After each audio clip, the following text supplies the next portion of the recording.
فلسطین کے لیے ہر حد۔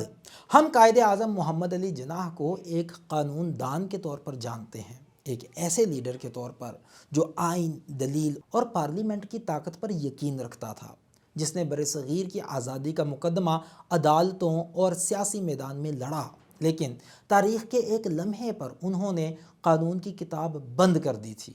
سن 1946 فلسطین جل رہا تھا۔ دوسری جنگ عظیم کے بعد کی دنیا میں طاقتیں نقشوں پر لکیریں کھینچ رہی تھیں اور فلسطین کی زمین کی تقسیم کی تیاری ہو رہی تھی۔ اسی دوران نیو یارک ٹائمز کے ایک رپورٹر نے قائد اعظم رحمۃ اللہ علیہ سے سوال کیا، how far would Muslims go to help the Arabs? یہ ایک عام سوال تھا، مگر جواب تاریخ بن گیا۔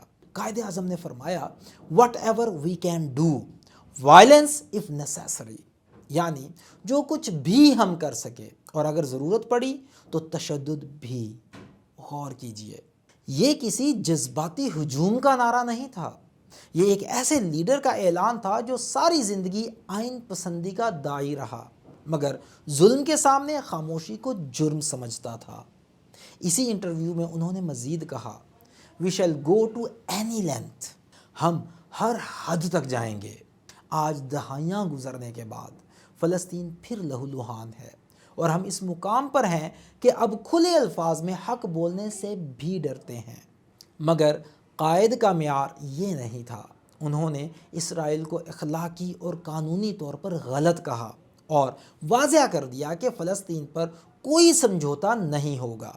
آج سوال یہ نہیں کہ جناح نے کیا کہا تھا، سوال یہ ہے کہ کیا ہم واقعی اپنے قائد کے ساتھ ہیں؟